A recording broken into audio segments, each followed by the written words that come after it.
Nagsimula na nga po ang makasaysayang impeachment trial ni Vice President Sara Duterte. Nasa Senado na ang House Prosecution Panel at Defense Team ni VP Sara, 21 senador ang present na magsisilbing hukom sa paglilitis. Para po sa update live mula sa Senado, may Express report sa News 5 anchor Nikki De Guzman. Ako, Nikki, nakita ko alas 2:00 nagsimula ito at mukhang mainit na agad ang diskusyon dyan. Ano ang mood? Ano ang update?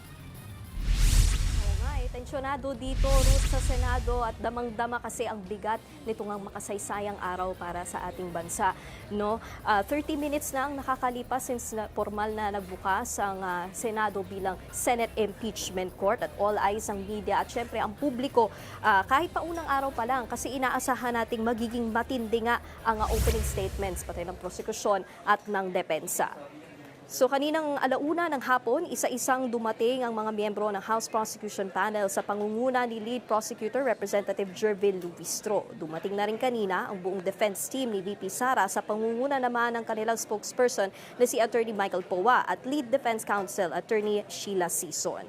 Kaninang umaga nagkaroon nga ng ang majority senators ng isang closed door na caucus kung saan sinabi ni Senate President Win Gatchalian na walang isasalang na testigo ngayong araw kasi ang focus daw ng unang araw na ito o ngayong hapon ay preliminaries. Ibig sabihin, kasama dito ang formal na entry of appearance sa mga abogado, pagbasa ng opening statements ng both sides at pagresolba sa mga mosyong unresolved noong pre-trial order. So sa mga susunod na araw ng trial, uunahing isa lang ang mga ebidensya at testigo sa Article 4 ng impeachment. Yan po yung assassination plot, grave threats, and inciting to sedition against the government.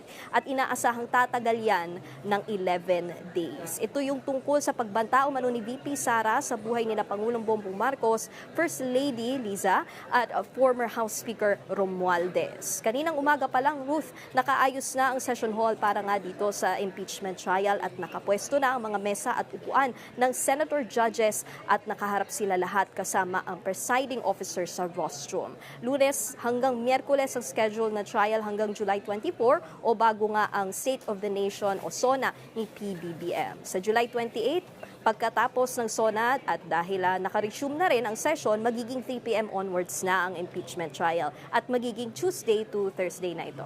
Ruth. Nikki, kanina nakita naman natin na talagang malinaw yung naging opening statement ni SP Gatchalian na magiging magkakaroon ng impartial justice at magiging yung kanilang proceedings ay batay sa batas at sa ebidensya. Pero ngayon pa lang agad, 'di ba, nakita natin agad tumayo si Senator Cayetano para questionin yung proseso na dapat magkakaroon ng presiding officer kinontra niya yan.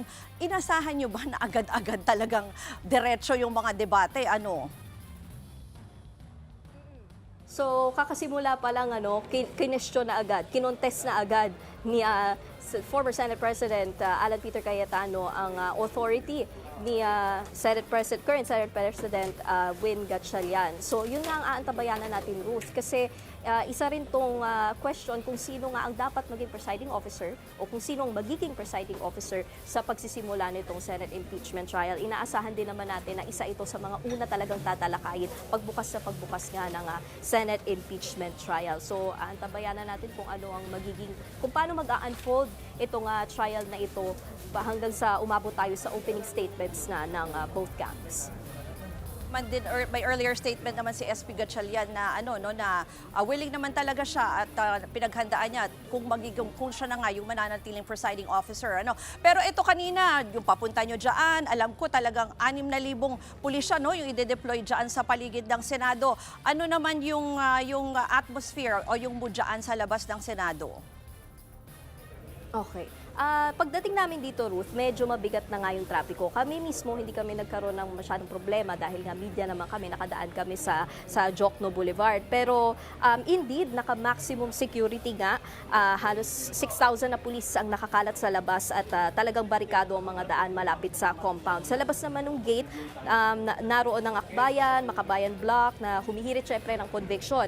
Katapat naman nila yung solid na Sara at Duterte Youth na may mga banners din among many other groups kasi hindi talaga natin matutukoy dahil halo-halo ang group sa magkabilang panig. Pero sa ngayon nananatiling mapayapa at kontrolado naman ng mga otoridad ang sitwasyon. Ruth?